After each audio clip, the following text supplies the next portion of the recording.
Breaking news. The US Congress announcing they will not back Igbo presidency. They say all what they want is freedom. And we'll be seeing the move that Ngozi Oronbose have been making, even wanting to become a senator in Georgia, in US. And the Congress are saying no, they will not back Igbo presidency. All what they know is what?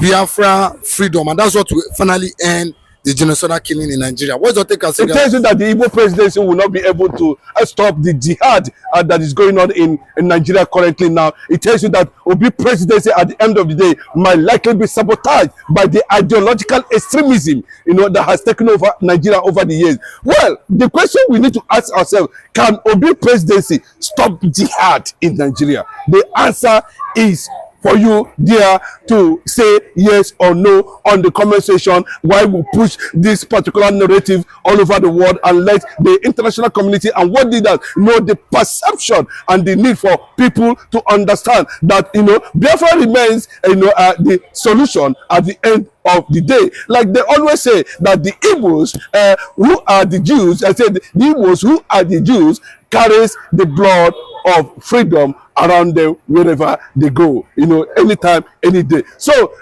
the position of the world leaders and the Congress, that's the breaking news after a reported meeting with Dr. Ngozi Oronbose, who is also contesting for the position of a Congress or Senate in US, has been reported that he met with top functionaries of Trump government, top officials of Trump government, congressmen and other people in Washington, and they are actually agreed that the best option to save not P2B, not anybody, is to create a safe nation. They have been talking about it. They have insisted, they have even get to a point of, getting to know alert the Israeli government, and of course, making sure that they push that narrative to the Knesset in Parliament in Israel. And of course, today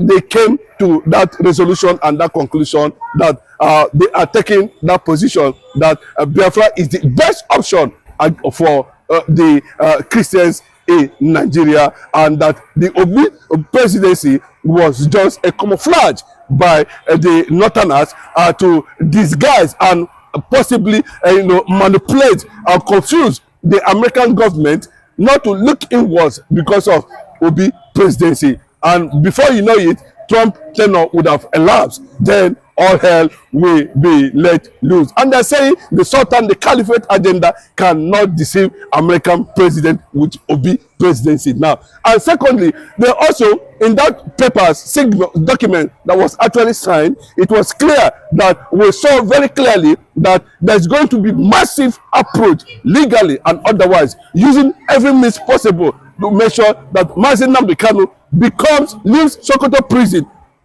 gets his freedom before the final recognition and proclamation of recognition of Biafra as a sovereign nation. That is the breaking news this morning, from Washington, D.C., that we are telling you live on this platform, that it has become a reality, and it has triggered a lot of jubilation and celebration, among lovers of freedom all over the world. And that is what it is. Was this bag that Nigeria are finally expired, the 100 years as regards the amalgamation of Nigeria? Do you think that with what Trump and the Congress are saying now, do you think that they know deep down their hearts that the country called Nigeria supposed to be divided? When you see Americans talking about Biafra, talking about Mazi Nnamdi Kanu, talking about a lot of people, a lot of things happening in Nigeria, making it public on every public hearing, like John James said it very clearly, that Mazi Nnamdi Kanu remain the only solution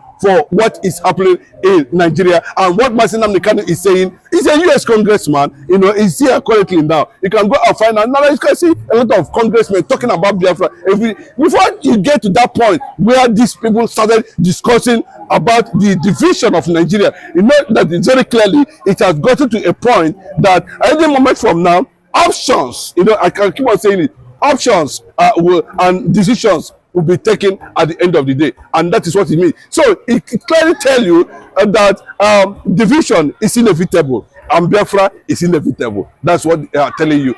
That Nigeria can no longer coexist with, you know, nobody want to live with this kind of situation in Nigeria where you are fellow human being as a result of faith does not want to see you alive. It cannot happen.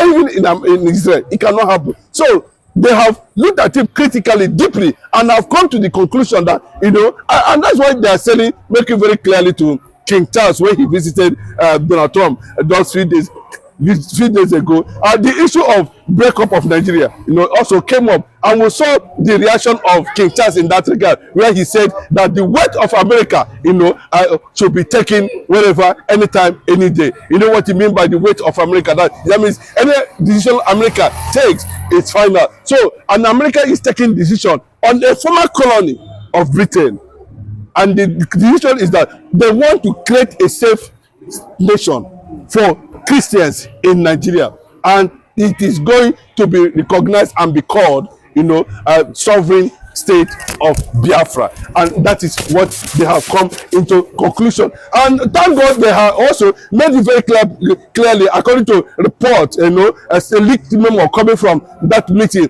that Obi presidency is just a disguise, you know, by the caliphate themselves to, you know, maybe deceive or confuse the US government on taking the rightful decision on Nigeria after maybe they put Obi there for 4 years. And even before Obi become president, you know, Donald Trump tenure would have expired, and there's possibility at the end of the day Obi candidacy might be disqualified, you know. And sensing that sensitivity, they said no, that the best option is to make sure that Mazi Nnamdi Kanu is being freed. And we are also hearing that Rally Mao also has paid a secret visit to Mazi Nnamdi Kanu, has been reported in Sokoto prison. So I mean, secretly, without the federal government also not knowing about it, that they flew in and there was a secret agreement. A lot of things were agreed, and now that, and he quickly, you know, went back to United States of America after visiting Mazi Nnamdi Kanu in Sokoto prison, has been reported. So you see very clearly, you know, that the thing has actually gone to a point that, you know, the center can no longer hold now. What the world leaders are planning is different totally from the under, and you can see that is why, if you notice for some time now, you know, the federal government has not been reacting to international issues anymore. You know, it seems that there are broken ties, diplomatic ties among nations currently now that has engaged themselves in Nigeria in the past. Look at what is happening in South Africa. You know, the government are not reacting. They seem less concerned, you know, but you can see other African countries reacting to the issue of xenophobia in South Africa. So, but the government has been quiet over time, especially, you know. So, a lot of things is actually going on in Aso Rock, signaling that a major split and collapse of government has already taken place within the environment of Abuja as I'm talking to you. But you just like you said, when Jonathan was in power, we saw how the Boko Haram and what have you became more intense by them kidnapping girls in school, Chibok girls and what have you.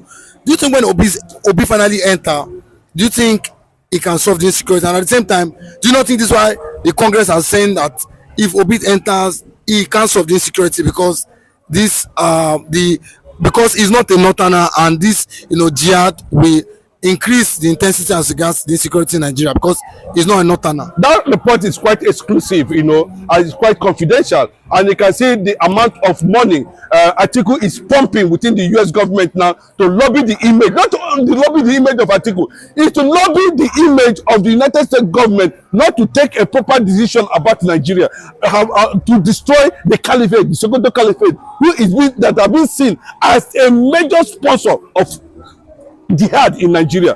Don't think that 1.2 million that Atiku gave United States of America lobbyist firm is for his own district. No, they still want to see how a directive and that direction will change at the end of the day. That is what it means. So I can tell you that at this point now, what is important is what the kind of sensitive report and confidential report the United States of America is having about Obi presidency at the end of the day. And they're saying that Obi has less than 4 years to be in power. And can he use that 4 years, to stop an ideology, a radicalized ideology that have taken place since 18th century till now that have not stopped. So that tells you a lot about what kind of classified information Americans are having and why the Northerners are actually pushing for Igbo presidency now. So, and I cannot be able to stop genocide in Nigeria because the infiltration and the sabotage is already laid down plan. There's a laid down plan for that, until their aim is actually achieved. And what is their aim? To make sure that they are able to dip Quran in the southern part of Nigeria. And that's what America has said, that having looked at these things critically, that I think the best option is to create a nation for Christians in Nigeria. But Sultan is saying only unity can bring progress to Nigeria. He said he's ready to back Igbo presidency. A lot of people are saying, is it because of his own way he's coming to say this, because of the move that the US government are making as regards Nigeria breakup? Do you agree with Sultan Sokoto that Igbo presidency must be now? Yes, and let me just tell you, and when you say that the Fulanis are very cunning and smart, and they are very patient people too, because they know how to navigate, they know what to do. When you see rhetoric coming from that angle, it tells you clearly that, that they prefer the division of Nigeria than to have Obi as president in Nigeria. That's what the picture is. That's what actually they are painting. Telling you that they have this deep reservation. About they are a bit comfortable with. Let me just put it with their friends in Southwest. Let me just put it that way. But when it comes to the Biafran people, they have this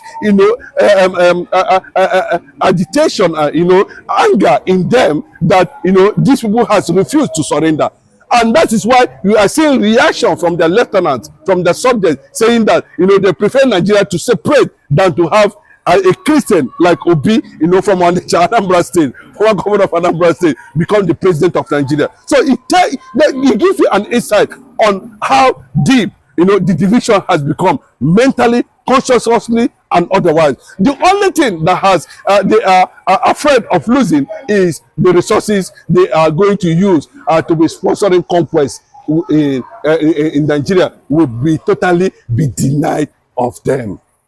That is just fear, So, and they don't know the actual magic that is going to happen under Obi presidency at the end of the day. So there is this suspicion that it is better, that when you see them talking about unity, no, they are not talking about unity in the real sense of it. The unity they are talking about is how to manipulate and navigate their way to lay a hand on the resources of the thank God that the Niger Delta people now have risen with a political party. Then I don't know how they're definitely going to survive when this northern, this southeast and south come together now as a bloc, because it's like what Obi is projecting, because we saw that we just noticed that there's possibility that the Nigeria Democratic Congress was actually a Jonathan's party, and that Jonathan want to use it, to negotiate Nigeria. I'm telling you, it's possible,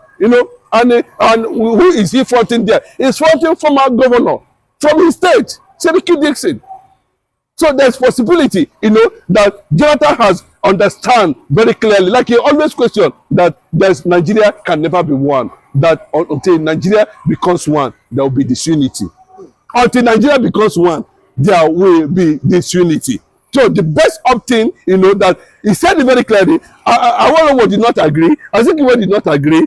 Tafawa Balewa did not agree. It is only Britain that said, these people must come together, because the plan is that to push Nigeria under Islamization so that they'll be able to control the resources in Biafran land. And that is the message. And Jonathan has said it several times, even when he tried to bring the issue of confab 2014. We saw the reaction of the North. That the Nigerians have no constitution of their own. Nigerians have not sat down and said, no, this is how we want to be governed. These are the rules and regulations how we want to govern. As Jonathan was trying to project that nationalism and unity, they manipulated the process, used Barack Obama and the rest of them, and moved Jonathan out of power. Today, Para is suffering the consequences of it. You know, Ondo is already under attack as I'm speaking to you now. You know, so and they are ready to welcome that development. The only threat they are having at this point in time is the people of Biafra, and that is what it is, and that is what it remains. So at this point, you can see now that we are trying to escape from the already Islamized political party in Nigeria. Like the Canadian government all said it very clearly that PDP is a terrorist organization. PDP.